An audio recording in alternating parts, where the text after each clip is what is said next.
ರಾಜ್ಯದಲ್ಲಿರುವಂತಹ ಬಹುತೇಕ ಕೆರೆಗಳು ಕಲುಷಿತ ಆಗಿದೆ. ಇದರಲ್ಲಿ ಸರ್ಕಾರದ ಜವಾಬ್ದಾರಿ ಏನು? ಸರ್ಕಾರ ಅದರ ಜವಾಬ್ದಾರಿಯನ್ನ ಮಾಡ್ತಾ ಇದೆಯಾ? ನಮ್ಮ ನಿರ್ಲಕ್ಷ್ಯ ಎಷ್ಟಿದೆ? ನಾವು ಈ ನಿರ್ಲಕ್ಷ್ಯದಿಂದ ಹೊರಗೆ ಬರೋದು ಹೇಗೆ ಸರಿ ಮಾಡಬಹುದು ಅನ್ನುವಂತ ವಿಚಾರ ಇವತ್ತು. ಮೊದಲ ಕಾಲರ್ ರೆಡಿ ಇದ್ದಾರೆ. ಕುಂದಾಪುರದಿಂದ ದಿನೇಶ್ ಕರೆ ಮಾಡಿದ್ದಾರೆ. ದಿನೇಶ್ ಅವರೇ ನಮಸ್ತೆ. ಏನ್ ಹೇಳ್ತೀರಿ? ಈಗ ಬರಗಾಲದ ಪರಿಸ್ಥಿತಿ ಅನೇಕ ಕಡೆಗಳಲ್ಲಿದೆ. ಈ ಮಲೆನಾಡು ಭಾಗ ಮತ್ತೆ ಕರಾವಳಿಯಲ್ಲಿ ಮಳೆ ಆಗ್ತಾ ಇದೆ ಬಿಟ್ರೆ ಉಳಿದ ಅನೇಕ ಕಡೆಗಳಲ್ಲಿ ಬರಗಾಲ, ಕುಡಿಯೋದಕ್ಕೆ ನೀರಿಲ್ಲ. ಇಂಥ ಪರಿಸ್ಥಿತಿಯಲ್ಲಿ ಇರೋ ಕೆರೆನ ಉಳಿಸ್ಕೊಳ್ಬೇಕಲ್ವಾ? ಹೌದು ಮೇಡಮ್. ಕೆರೆಗೆ ನೀರೆಲ್ಲಿಂದ ಬರುತ್ತೆ ಮೇಡಮ್?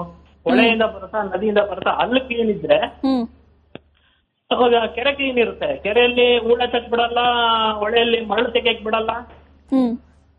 ಮರಳು ತೆಗ್ದ್ರೆ ನದಿ ಕ್ಲೀನ್ ಆಗುತ್ತೆ. ನಿಜ. ಊಳ ತೆಗ್ಬಿಟ್ರೆ ಕೆರೆ ಕ್ಲೀನ್ ಆಗುತ್ತೆ. ಇವ್ರೇನೋ ಮರಳು ತೆಗ್ಬಿಟ್ರೆ ಪರಿಸರ ಹಾಳಾಗುತ್ತೆ ಅಂತಾರೆ. ಪರಿಸರ ಇಲಾಖೆಯಲ್ಲಿ ಒಂಚೂರು ತಲೆ ಇದ್ದಾರೆ ಯಾರು ಇಲ್ಲ ಮೇಡಮ್. ನದಿಯಿಂದ ಮರಳು ತೆಗ್ದ್ರೆ ಅದು ಇದು ಮರಳು ತೆಗ್ದ್ರೆ ನೀರ್ ನಿಲ್ಲುತ್ತೆ. ಅಂದ್ರೆ ನೀವು ಹೂಳ್ ತೆಗಿಬೇಕು ಅಂತಿದ್ದೀರಿ. ಕುಡಿಯಕ್ ನೀರಾಗುತ್ತೆ. ಹೌದು. ಮರಳು ನಿಂತಿದ್ದ ತಕ್ಷಣ ನದಿಯಿಂದ ನೀರ್ ಮೇಲ್ ಬರುತ್ತೆ ಬಿಟ್ರೆ ನದಿಯಲ್ಲೇ ಹರಿಯಲ್ಲ ನೀರು. ಎಲ್ಲ ಪರಿಸರ ಇಲಾಖೆಯವ್ರಿಗೆ ಮರಳು ತೆಗಿಬೇಡಿ, ಮರಳು ತೆಗೆದ್ರೆ ಪರಿಸರಕ್ಕೆ ಹಾನಿ ಆಗುತ್ತೆ ಅಂತ. ಅದು ಪ್ರಕೃತಿ ಸಂಪತ್ತು, ತೆಗೆದಷ್ಟು ಅಷ್ಟೇ ಉತ್ಪತ್ತಿ ಆಗುತ್ತೆ.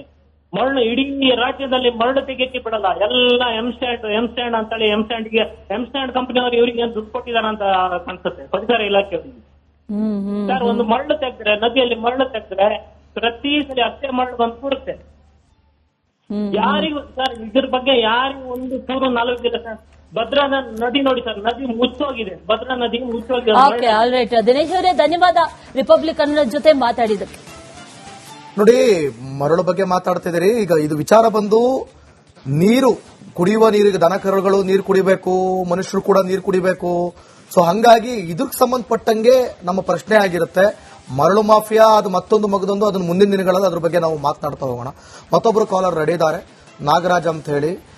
ಸರ್ ನಮಸ್ಕಾರ, ಬಿಡದಿಯಿಂದ ಕರೆ ಮಾಡಿದ್ದಾರೆ. ನಾಗರಾಜ್ ಅವರೇ ಸರ್ ನಮಸ್ಕಾರ. ಬಿಡದಿ ಅಂತ ಬಂದಾಗ ವೃಷಭಾವತಿ ನದಿ ಬಗ್ಗೆ ನಾವು ಮಾತಾಡಲೇಬೇಕಾಗುತ್ತೆ. ಪಕ್ಕದಲ್ಲಿರುವಂತಹ ಕೆರೆಗಳು ಕೂಡ ಇದಾವೆ. ಏನ್ ಹೇಳೋದಕ್ಕೆ ಬಯಸ್ತೀರಿ ಸರ್? ಸರ್, ನಮ್ಗೆ ಮುಖ್ಯವಾಗಿ ಸರ್ ನಿಮ್ಮ ಒಂದು ಚಾನೆಲ್ಗೆ ನಾವು ಬಹಳ ಮುಖ್ಯವಾಗಿ ಹೃತ್ಪೂರ್ವಕ ಧನ್ಯವಾದಗಳು. Thank you sir. ಯಾಕಂದ್ರೆ ನೀವು ಜಲ, ನೆಲ ಇದ್ರ ಬಗ್ಗೆ ನೀವು ಏನು ವಿಡಿಯೋಗಳು ಮಾಡ್ತಾ ಇದ್ದೀರಾ ಬಹಳ ಉಪಯುಕ್ತವಾಗಿದೆ. ಧನ್ಯವಾದ ಸರ್. ಅಭಿಪ್ರಾಯ ಸರ್. ನೋಡಿ, ನಮ್ಮ ದೇಶದಲ್ಲಿ, ನಮ್ಮ ಕರ್ನಾಟಕದಲ್ಲಿ ತಗೊಳ್ಳಿ 6 ಕೋಟಿ ಕನ್ನಡಿಗರಿದ್ದಾರೆ ಸರ್. ಈಗ ನೀವಂತೂ ಒಂದು ವಿಚಾರ ಎತ್ತಿದ್ದೀರಾ, ಕೆರೆಗಳನ್ನ ಕಲುಷಿತ ಮಾಡಿದ್ದಾರೆ ಅಂತ. ಸರ್, ಇದ್ರ ಬಗ್ಗೆ 1 ಲಕ್ಷ ಜನ ಇದ್ರು ಆ ಕೆರೆಗಳು ಕ್ಲೀನ್ ಆಗ್ತದೆ ಸರ್. ನಮ್ಮಲ್ಲಿ ಸಾಕಷ್ಟು ವಿದ್ಯಾವಂತರು ಸರ್. 6 ಕೋಟಿ ಕನ್ನಡಿಗರಲ್ಲಿ ನಿಮ್ಗೆ ಗೊತ್ತಿರಂಗೆ 5 ಕೋಟಿ ವಿದ್ಯಾವಂತರು ಸರ್. 1 ಲಕ್ಷ ಜನ ವಿದ್ಯಾವಂತರು, ಪರಿಸರ ವಿಜ್ಞಾನಿಗಳು, ಪರಿಸರ ಪ್ರೀತಿ ಇರೋದವರು 1 ಲಕ್ಷ ಜನ ತಮ್ಮ ವಾಯ್ಸ್ ಇರ್ತಲ್ಲ ಸರ್. ಎತ್ತಿದ್ರೆ ಇಲ್ಲ ಆಗ್ತದೆ. ಈ ಸರ್ಕಾರಗಳು ಮಾಡ್ತಾರಂತ ಕರ್ಮಕಾಂಡಗಳನ್ನ ಯಾರು ಪ್ರಶ್ನೆ ಮಾಡಲ್ಲ ಸರ್. ಪ್ರಜೆಗಳು, ಸತ್ತೋಗಿರೋ ಪ್ರಜೆಗಳು ಸರ್. ಈ ಸತ್ತೋಗಿರೋ ಪ್ರಜೆಗಳನ್ನ ಇಟ್ಕೊಂಡು ಏನ್ ಸರ್ ಮಾಡಕ್ಕಾಗತ್ತೆ? ಪ್ರಪಂಚ ಅವ್ರವ್ರ ಬಿಸಿಲ್ ಅವ್ರು ಇರ್ತಾರೆ, ಸತ್ತೋಗಿರಂಗ್ ಬದುಕ್ತಾ ಇದಾರೆ ಸರ್. ಪ್ರಪಂಚ ಏನ್ಕಂದ್ರೆ ಹಂಗ್ ಮಾಡಿಬಿಟ್ಟಿದೆ ಸರ್ಕಾರಗಳು. ಅವ್ರವ್ರ ಬಿಸಿಲಿ ಅವ್ರು ಬದುಕ್ತಾ ಇರ್ಬೇಕು, ಸಾಯ್ತಾ ಇರ್ಬೇಕು ಅಷ್ಟೇ. ಬೇರೆ ಪ್ರಶ್ನೆ ಮಾಡಕ್ಕೂ ಅವ್ರಿಗೆ ತಾಕತ್ತು ಕಳ್ಕೊಡ್ಬೇಕು. ಆ ರೀತಿಗಳು ಮಾಡ್ತಾ ಇದ್ರೆ ಈ ಸರ್ಕಾರಗಳು. ಈ ಸರ್ಕಾರಗಳನ್ನ ಪ್ರಶ್ನೆ ಮಾಡದೆ ಸತ್ತಂತಿರೋ ಪ್ರಜೆಗಳು ಬಹಳ ಬೇಜಾರ ಸರ್. ಇದ್ರ ಬಗ್ಗೆ ಅಂತ ನನಗೆ ಯಾವಾಗಲೂ ನೋವಾಗುತ್ತೆ. ಎಷ್ಟೊಂದು ಮೋಸ, ಅನ್ಯಾಯಗಳು ನಡೀತಾನೆ ಇರ್ತವೆ, ಒಬ್ರು ಪ್ರಶ್ನೆ ಮಾಡಲ್ಲ ಸರ್. ನೀವು ಎತ್ತಿನ ವಿಚಾರಗಳು ಎಷ್ಟು ಒಳ್ಳೆ ವಿಚಾರಗಳು ಬರುತ್ತೆ ಸರ್. ಪ್ರಕೃತಿ ನಮ್ಮ ದೇವರು. ಪ್ರಕೃತಿನ ಇಂಥ ದೇವ್ರನ್ನ ಹಾಳು ಮಾಡ್ತಾರಂತ ಜನಗಳು ಪಾಪಿಗಳು. ನಾವೆಲ್ಲ ನಮ್ ಜವಾಬ್ದಾರಿ ಇದೆ, ಈ ಪ್ರಕೃತಿನ ಉಳಿಸುವಂತ ಜವಾಬ್ದಾರಿ ನಮ್ಮ ಮೇಲಿದೆ. ಅದನ್ನ ಯಾರು ಗಮನ ಕೊಡೋದಿಲ್ಲ. ಅದನ್ನ ಮರೆತು ಬಿಟ್ಟು ಅದನ್ನ ಇನ್ನೂ ಹಾಳು ಮಾಡ್ತಾ ಇದಾರೆ. ನಾಗರಾಜ್ ಅವರೇ ಕರೆಕ್ಟ್. ನಿಮ್ಮಲ್ಲಿರುವಂತ ಆಲೋಚನೆಗಳು, ನಿಮ್ಮ ಮನಸ್ಸಲ್ಲಿರುವಂತ ಪ್ರಕೃತಿ ಮೇಲಿನ ಪ್ರೇಮ, ಇದೆಲ್ಲವೂ ಕೂಡ ಸರ್ಕಾರ ನಡೆಸ್ತಿರೋರಿಗೆ ಇದ್ದಿದ್ರೆ ಇಂತಹ ಪರಿಸ್ಥಿತಿ ಆಗ್ತಾ ಇರಲಿಲ್ಲ ಅಂತ. ಥ್ಯಾಂಕ್ ಯು ನಾಗರಾಜ್ ಅವರೇ, ರಿಪಬ್ಲಿಕ್ ಕನ್ನಡ ಜೊತೆ ಮಾತಾಡೋದಕ್ಕೆ. All right. ಬೆಳಗಾವಿಯಿಂದ ರಮೇಶ್ ಕರೆ ಮಾಡಿದ್ದಾರೆ. ರಮೇಶ್ ಅವರೇ ನಮಸ್ತೆ, ಏನ್ ಹೇಳೋದಕ್ಕೆ ಬಯಸ್ತೀರಿ? ನಮಸ್ತೆ ಮೇಡಮ್. ಹೇಳಿ. ಈಗ ಕೆರೆ ನದಿಗಳು ನೀರು ಕಲುಷಿತವಾಗಿರ್ತಾವಲ್ಲ ಮೇಡಮ್, ಅವಕ್ಕ ಸರಿಯಾಗಿ ಫಿಲ್ಟರ್ ಮಾಡಿ ಸ್ವಲ್ಪ ಬಿಡಬೇಕು, ಆದದ್ದು ಅಂದಿದ್ರಿ ಮೇಡಮ್. ಟಿವಿ ವಾಲ್ಯೂಮ್ ಅನ್ನ ದಯವಿಟ್ಟು ಮ್ಯೂಟ್ ಮಾಡಿ ಮಾತಾಡಿ, ಇಲ್ಲ ಅಂತಂದ್ರೆ ಕರೆ ಕಟ್ ಆಗುತ್ತೆ.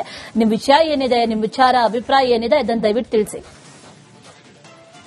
ಮೇಡಮ್ ರೀ ಹೇಳಿ. ರಮೇಶ್ ಅವರೇ, ಟಿವಿ ಮುಂದೆಯಿಂದ ಆಚೆ ಬನ್ನಿ, ನೀವು ಆಚೆ ಬಂದು ಆಯ್ತು ಸರ್, ಆಯ್ತು ಸರ್. ಈಗ ನಮ್ಮದೇ ಆದಂತ ಒಂದು ಹಳ್ಳಿ ಒಳಗೆ ಒಂದು ಕೆರೆ ಇದೆ ಸರ್. ಆ ಕೆರೆಗೆ ಊರಿನ ನೀರೆಲ್ಲ ಹೋಗುತ್ತೆ ಸರ್. ಪ್ರಾಣಿ ಪಕ್ಷಿಗಳು ಕುಡಿಯೋದ್ರಿಂದ ತೊಂದರೆ ಆಗುತ್ತೆ ಸರ್. ಅದು ರೀ ಹೌದು ಹೌದು. ಈಗ ಸರ್ಕಾರದವ್ರು ಏನ್ ಮಾಡ್ಬೇಕು ಅಂತಂದ್ರೆ ಅವನ್ನೆಲ್ಲ ಫಿಲ್ಟರ್ ಮಾಡಿ ಆ ನೀರನ್ನ ಸೈಡ್ ಇಲ್ದಾರ ಹೊರಗಡೆ ಹೋಗಂಗ್ ಬಿಡ್ಬೇಕು ಸರ್. ಎಲ್ಲರ ಔಷಧ ಬಾಟ್ಲಿ ಆ ಬಾಟ್ಲಿ ಈ ಬಾಟ್ಲಿ ಎಲ್ಲ ಓದಿರ್ತಾರ. ಮತ್ತೆ ಇಂತ ಮಾಡೋದ್ರಿಂದ ಏನಕ್ಕೈತಿ, ಜಾನುವಾರುಗಳಿಗೂ ಇದಕ್ಕೆ ತೊಂದರೆ ಆಕೈತಿ. ಮತ್ತೆ ಪೀಕ್ಗಳಿಗೆ ಹಾಕಿದ್ರೆ ಪೀಕ್ಗಳು ಒಣಗಾತಾವ್ರ ಮೇಡಮ್ ಅದರಿಂದ ರೀ. ನಿಜ ನಿಜ ನಿಜ ತೊಂದರೆ ಆಗ್ತಾ ಇದೆ. ಇದ್ರಲ್ಲಿ ನಮ್ ಜವಾಬ್ದಾರಿನೂ ಒಂದಷ್ಟಿದೆ ರಮೇಶ್ ಅವರೇ. ಹೇಳ್ರಿ ಮೇಡಮ್. ಕೆರೆಗಳನ್ನ ಉಳಿಸೋಲ್ಲಿ ಕೆರೆಗಳು ಕಲುಷಿತ ಆಗದೇ ಇರುವಂತಹ ನಿಟ್ಟಿನಲ್ಲಿ ಸರ್ಕಾರದ ಜವಾಬ್ದಾರಿ ಎಷ್ಟೋ ಆರಂಭದಿಂದಲೂ ಹೇಳ್ತಾ ಇದ್ದೀನಿ, ನಮ್ ಜವಾಬ್ದಾರಿ ಕೂಡ ಅಷ್ಟೇ ಇದೆ. ಎನಿವೇಸ್, ಧನ್ಯವಾದ ರಮೇಶ್ ಅವರೇ ಕರೆ ಮಾಡಿ ಅಭಿಪ್ರಾಯವನ್ನ ತಿಳಿಸಿದ್ದಕ್ಕೆ.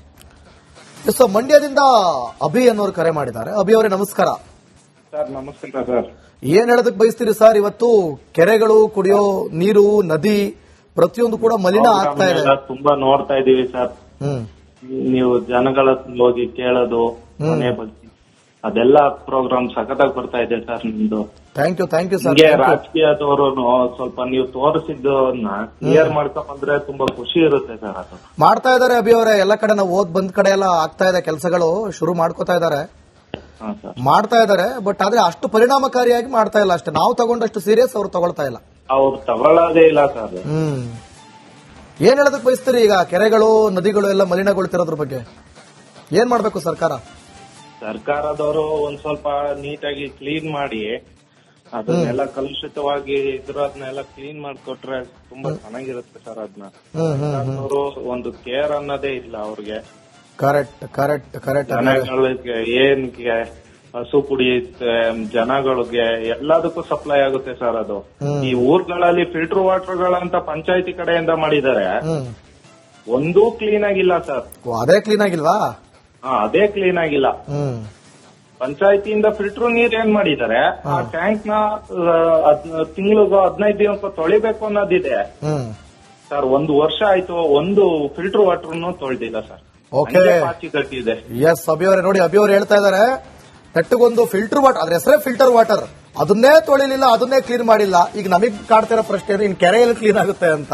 ಥ್ಯಾಂಕ್ ಯು ಅಭಿ ಅವರೇ, ರಿಪಬ್ಲಿಕ್ ಕನ್ನಡ ಜೊತೆ ಮಾತಾಡಿದಕ್ಕೆ. ರೈಟ್. ಮೈಸೂರಿನಿಂದ ಕೃಷ್ಣಮೂರ್ತಿ ಅವರು ಕರೆ ಮಾಡಿದ್ದಾರೆ. ಕೃಷ್ಣಮೂರ್ತಿ ಅವರೇ ನಮಸ್ತೆ. ಏನ್ ಹೇಳೋದಕ್ಕೆ ಬಯಸ್ತೀರಿ? ಕೆರೆಗಳ ಪರಿಸ್ಥಿತಿ ಅಧ್ವಾನ ಆಗೋಗಿದೆ. ನೀವು ಸರ್ಕಾರ ಏನೇನ್ ಮಾಡಬಹುದು ಅಂತ? ನಾವು ನಾಗರಿಕರಾದಂತವರು ಪ್ಲಾಸ್ಟಿಕ್ ತ್ಯಾಜ್ಯಗಳನ್ನ ಕೆರೆಗೆ ಬಿಡುವಂತದ್ದನ್ನ ನಿಲ್ಲಿಸಬೇಕು. ಹೌದು.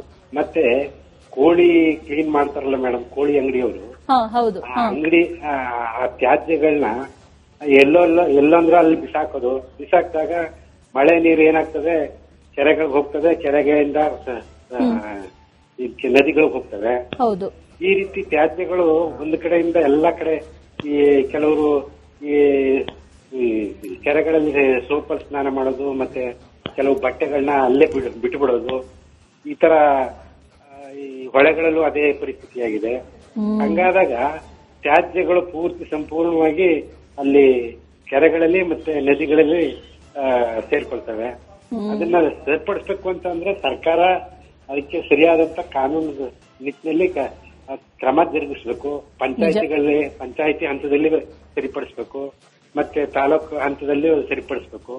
ಹಿಂಗಾದಾಗ ಮಾತ್ರ ಆ ತ್ಯಾಜ್ಯಗಳನ್ನ ನಿರ್ವಹಣೆ ಮಾಡತಕ್ಕಂಥದಕ್ಕೆ ಒಂದು ಪ್ರತ್ಯೇಕವಾಗಿ ಅದನ್ನ ಇದ್ ಮಾಡಿದ್ರೆ ಸರಿಯಾದ ವ್ಯವಸ್ಥೆ ಆಗುತ್ತೆ. ಇಲ್ಲ ಅಂತ ಅಂದ್ರೆ ಸರ್ಕಾರ ಅದ್ರ ಬಗ್ಗೆ ಗಮನ ಹರಿಸಲಿಲ್ಲ ಅಂತ ಅಂದ್ರೆ ಕೆರೆಗಳು ಕಲುಷಿತ ಆಗ್ತವೆ, ನದಿಗಳು ಕಲುಷಿತ.